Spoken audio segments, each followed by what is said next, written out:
Welcome back to ABC General Hospital Spoilers channel. Today we will dive into the swirling controversy surrounding a shocking fan theory that places Monica Quartermaine at the center of a potential assassination plot against Drew Cain. In the ever-twisting world of Port Charles, whispers among devoted viewers have ignited a firestorm of speculation, proposing that the venerable Monica Quartermaine might be the unexpected force behind a bullet aimed at Drew Cain. This audacious hypothesis imagines Monica, confined to her bed yet burning with righteous indignation, over Drew's string of unforgivable transgressions and his steamy entanglement with Willow Tate, his ruthless blackmail schemes, and his manipulative power play summoning an inner reservoir of determination to orchestrate this ultimate reckoning, perhaps enlisting the loyal assistance of her devoted manservant Yuri, who has long been a steadfast presence in the Quartermaine household. Monica could channel her fading strength into one last, defiant gesture.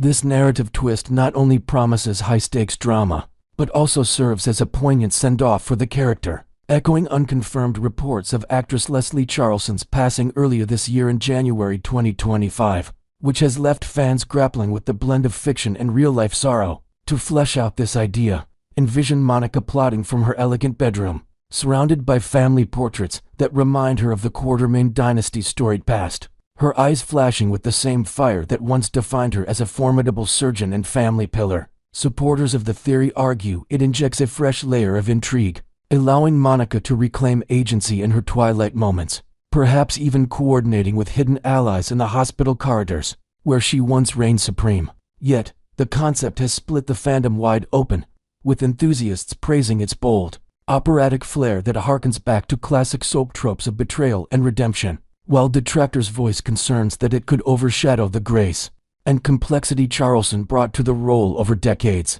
Delving deeper into the heart of this provocative theory, it all stems from Monica's profound contempt for Drew's actions, which she perceives as a blight on the illustrious Quartermaine name, especially when contrasted with the heroic aura of his twin brother, Jason Morgan, whose loyalty and bravery have long been family legends. Immobilized by her condition, Monica might cleverly direct the operation through Yuri, her trusted confidant, whose Eastern European background adds an air of mysterious efficiency to the plot, ensuring the deed is done without her direct involvement. Then, in a climactic deathbed revelation, she could admit her role, framing it as a noble purge of the toxic elements eroding the family's foundation, much like pruning a diseased branch from an ancient oak tree. This inventive angle introduces a delicious irony, recalling Monica's own colorful history of indiscretions, such as her passionate liaison with the charming yet controversial Dr. Pierce Dorman, which rocked Port Charles society years ago and highlighted her capacity for both vulnerability and fierce independence. Fans who champion this storyline view it as a tribute to Monica's unyielding protectiveness over her loved ones, perhaps even drawing parallels to her past battles against adversaries like the Casadinis, or her own stepchildren's rebellions. However, for many, the notion of Monica resorting to such violence, even by proxy, clashes with her established persona as a resilient healer, who has weathered countless storms from tragic losses like the death of her son AJ, to professional triumphs in the operating room. Adding invented depth, imagine Monica reflecting on her life during quiet evenings, poring over old medical journals or sharing whispered secrets with Yuri about forgotten family scandals, building toward a moment where her final act becomes a symphony of justice and closure. This potential stain on her character arc worries observers, as it risks diminishing Charleson's portrayal of a woman who evolved from a young doctor into the unshakable matriarch, symbolizing endurance amid chaos. The backlash from the General Hospital community has been nothing short of explosive, with legions of fans rallying against what they see as a grave disservice to Leslie Charleson's enduring legacy, transforming Monica from a cherished figurehead of strength and wisdom into a shadowy avenger, driven by bloodlust. Online forums and social media platforms are flooded with passionate outcries, such as one viewer's plea: "Let Monica bow out with the dignity she deserves, not tangled in this chaotic revenge saga." Others express deep apprehension that linking this plot to Charleson's real-world health struggles, which have kept her off-screen for extended periods, cheapens her remarkable body of work spanning over 4 decades, where she infused Monica with layers of empathy, sharp wit, and quiet authority. While a vocal minority celebrates the jolt of excitement this could bring to sagging ratings, envisioning explosive episodes filled with courtroom drama and family confrontations. The prevailing sentiment leans toward protecting the character's integrity. To counter this, alternative suspects have surged in popularity, including the determined Curtis Ashford, whose own grievances with Drew over business betrayals could fuel a motive, or the volatile Sonny Corinthos, whose mobster instincts might lead to a preemptive strike amid escalating tensions. In Port Charles's underworld, these options allow Monica to exit on a high note, perhaps through a heartfelt family gathering or a medical miracle subplot that honors her history as a pioneering cardiologist. Inventing further elements.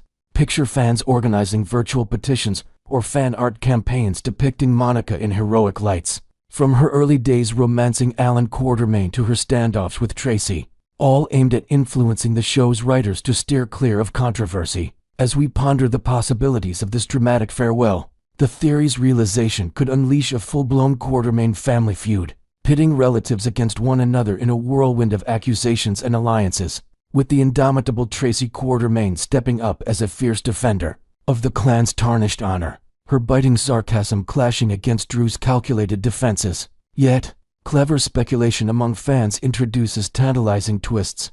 What if Monica's apparent confession is a clever ruse, designed to shield a true culprit, such as an emerging character like a long-lost Quartermain relative or even Tracy herself, whose complicated sister-in-law dynamic with Monica has evolved from rivalry to reluctant respect over the years?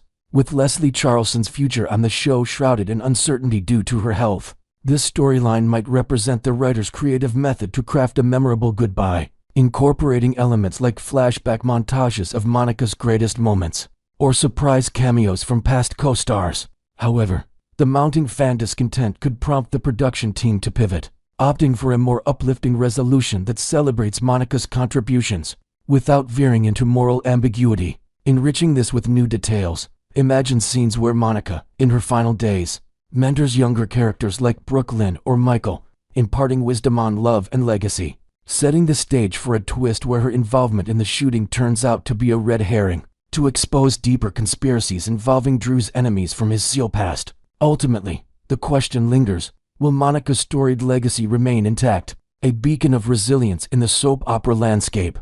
Or will this bold theory reshape her into an unforgettable anti-hero, leaving an indelible mark on General Hospital's history? Next, we will learn about the growing mystery that has everyone in Port Charles whispering the vanishing act of Rick Lansing while chaos reigns around Drew Kane's shooting. For 7 adrenaline-charged days, the hospital corridors have echoed with frantic footsteps, hushed strategy sessions, and the constant drone of medical monitors as surgeons fight to keep Drew alive. Yet amid the sirens and shock, a far quieter drama has taken root. Rick is simply gone.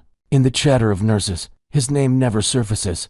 In the conference rooms where detectives huddle over ballistics reports, nobody bothers to jot LNSING on the whiteboard. His absence hovers like a half-remembered dream. You sense something is off, but you cannot place it.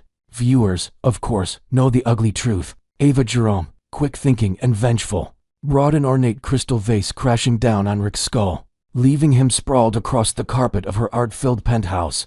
While Rick drifted in and out of consciousness, Ava enlisted Alexis Davis and Christina Corinthos Davis to help secure him to a sturdy guest room bed, with designer silk scarves that once adorned the walls as tasteful drapery. A makeshift Gaga monogrammed handkerchief naturally ensures his legal while stay muffled. The setup is deliciously ironic. Rick, who famously locked Carly Corinthos in a panic room years ago, now languishes in a reverse panic room of his own.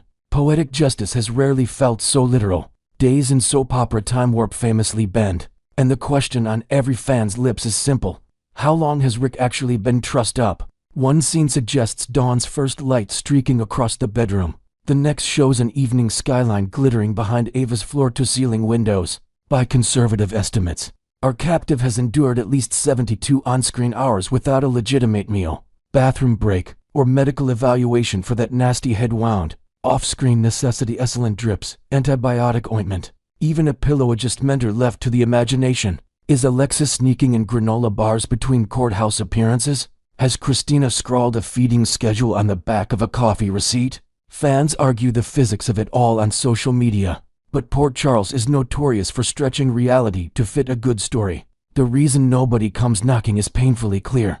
Rick Lansing's popularity hovers just north of zero. The man has weaponized charm into a battering ram for years, blackmailing rivals, manipulating juries, betting and Emmy-sand. His Rolodex of enemies is larger than his list of friends.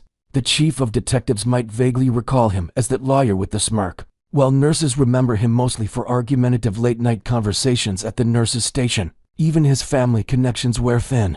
Sonny Corinthos considers him a perennial thorn, while Carly would send a thank you bouquet to anyone who kept him out of her orbit. Ava once cared for him, but her affection evaporated the moment she sensed betrayal. In short, Rick is the sort of citizen whose disappearance could slip through every bureaucratic crack, yet two hearts still beat with potential concern. First is Molly Lansing Davis, Rick's brilliant, big-hearted daughter. She has spent recent days consoling Christina over Cody Bell's sudden incarceration and helping T.J. Ashford decode academic research for a new medical grant. Rick's daily phone calls have become sporadic over the years, so a missed week barely registers until, perhaps, she realizes she has breaking news about Cody and instinctively reaches for her dad's number, only to find his voicemail perpetually full. A flicker of unease could ripple across her face in a future episode, prompting her to trace his last known steps. Imagine Molly rummaging through legal briefs in her father's office, puzzled by a chilled latte still sweating on the desk. That's the spark that could ignite a search party. The second faint alarm may ring in the mind of Elizabeth Weber, Rick's ex-wife and frequent confidant. Right now Liz is elbow-deep in emergency surgery alongside Dr. Lucas Jones, racing to mend Drew Kane's internal injuries. The intensity of the OR floods her focus, but once Drew is stable and the adrenaline subsides, Liz might notice an eerie silence in the hallways. Rick's habit of lurking outside operating theaters, offering unsolicited legal advice or half-hearted apologies, has been both nuisance and comfort for years. His sudden invisibility could prick her intuition like a pen. She might flash back to old memories, a clandestine kiss in the supply closet, a furious argument over Cameron's welfare, and realize she has not fielded a single awkward run-in for days.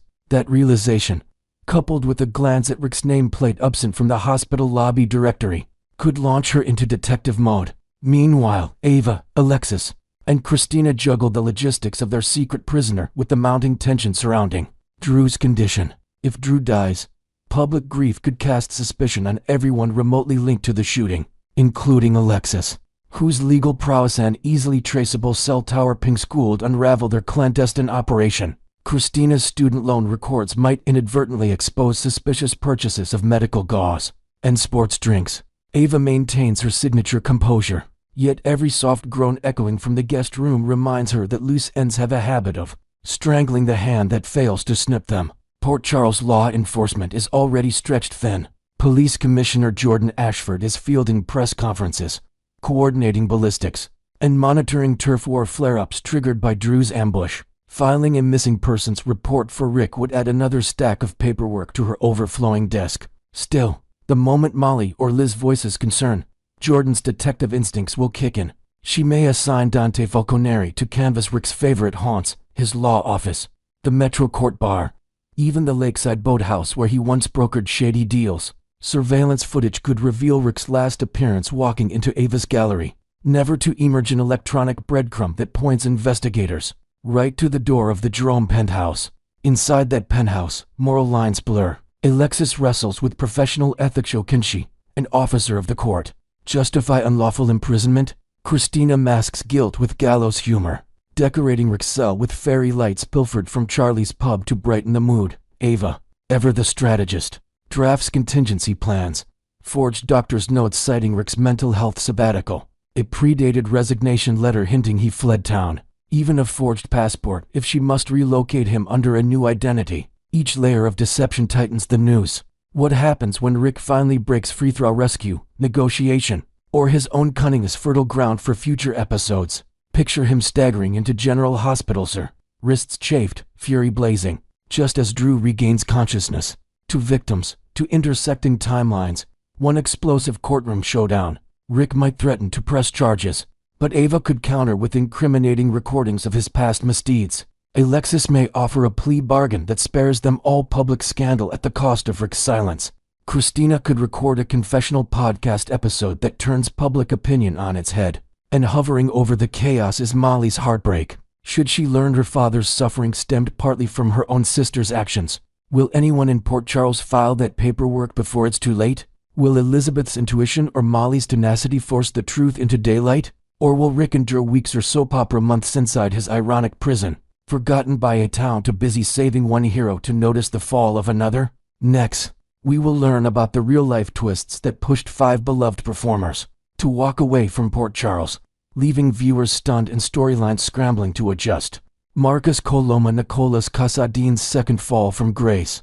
When Tyler Christopher's personal struggles forced GH to recast the brooding prince in 2019, producers tapped Marcus Coloma and handed him a 3-year contract. Coloma's suave take on Nicolas debuted in October of that year and, despite initial skepticism, he quickly earned fan hashtags like Dark Prince Alive or The Honeymoon ended the moment that deal expired. In December 2022, word leaked that Coloma would not be returning after January air tapes. His team cited lingering health issues from a recent COVID exposure that supposedly barred him from finishing his final shooting day, prompting short-term pinch hitter Adam Huss to wrap up Nicolas's cliffhanger scenes. Studio insiders whispered that Coloma had bristled over a modest salary bump and balked when told Nicolas would be written off canvas for months.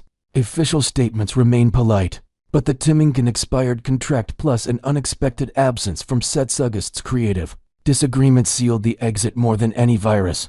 Whatever the truth, Coloma left without a farewell episode, and GH now parachutes Husson only when the story requires the Casadini heir to stir trouble. Anthony Geary, the definitive goodbye of Luke Spencer. Soap royalty rarely abdicates, but Anthony Geary did exactly that after embodying Luke Spencer on and off since 1978.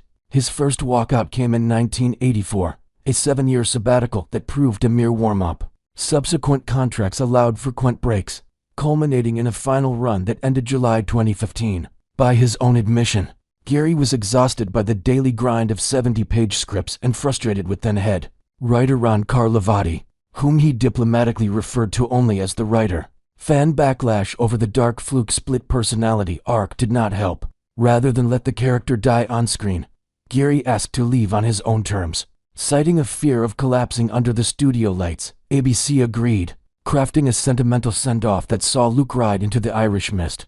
Geary relocated permanently to Amsterdam with longtime partner Claudio Gama, and has since limited his GH involvement to the occasional voice cameo, proving that even soap legends sometimes need a real-life plot twist of their own. Steve Burton, Jason Morgan versus the vaccine mandate. Few exits felt as abrupt as Steve Burton's November 2021 departure. The actor, who originated Stone Cold in 1991, declined ABC's newly imposed COVID-19 vaccination requirement. Production halted his scenes near the Thanksgiving break, quickly scripting Jason's apparent death in a crumbling Casadini tunnel. Burton posted a measured Instagram video thanking cast and crew, while reiterating his medical and religious objections. Fans erupted. Some praised his conviction, others blasted the decision as reckless. Behind the scenes, GH kept the door ajar. Burton's decades-long popularity makes a future return financially tempting, especially with national mandates easing. In the meantime, he tours fan conventions, co-hosts the Daily Drama podcast, and guest stars on the streaming spin-off Beyond Salem, keeping his brand alive while Jason's fate remains buried. Literal Benten Greek rebel. Ingo Rademacher Jax exits amid controversy. Jasper Jax first breezed into town in 1996, and actor Ingo Rademacher played the Aussie billionaire on and off for 25 years. His final stint, however, ended not with a romantic getaway but with legal fireworks. Like Burton, Rademacher refused the company's vaccine policy. Unlike Burton, he also ignited backlash by reposting a meme critics labeled transphobic. ABC terminated his contract in November 2021. Days later, the show filmed Jax's one-way flight back to Sydney. Rademacher responded with a high-profile religious discrimination lawsuit, still winding through California courts. GH has recast almost every core role at least once, yet executives signal no rush to recast Jax while real-life litigation unfolds. For now, Port Charles explains his absence with occasional throwaway lines about business interests down under, leaving Carly without her favorite White Knight ex and viewers divided over whether he should ever return. Rylan Lulu Spencer's indefinite coma. When budget cuts hit in late 2020, Fan favorite Em Ryland found herself written out just days before Thanksgiving. Lulu Spencer Fallon, daughter of Luke and Laura, suffered catastrophic injuries in the floating rib explosion and slipped into a coma, allowing writers to bench the character without actually killing her. Ryland, known for chronicling her family life on social media, packed an RV and embarked on a cross-country road trip with her partner and 3 kids, later admitting that she simply chose not to renew her contract. Rumors flew that producers planned to rest Lulu until storyline needs and finances assailed. 2 years on, the show periodically name-drops Lulu at a rehab facility in Manhattan, signaling intent to revive her when timing feels right. Ryland, meanwhile, auditions for primetime pilots and runs an Etsy jewelry shop, keeping options open in case Port Charles calls again. Why these exits still sting? Each departure carried a different root cause: a contract timing, creative fatigue, health mandates, public controversy, or budget triage, but they share one consequence: abrupt narrative whiplash. Viewers invest years in these faces. Losing 5 in rapid succession reshapes family trees, love triangles, and even mob alliances overnight. Yet General Hospital has survived worse attrition in its 60-plus years. Recasts like Adam Huss, legacy returns such as Jeannie Francis, and next-generation additions keep the canvas vibrant. Still, until Nicolas reappears consistently, Luke strolls back from Europe, Jason claws out of that cave, Jack settles his courtroom drama, and Lulu opens her eyes. Fans will remember 2019 to 2023 as the era Port Charles hemorrhaged icons almost faster than it could crown new ones.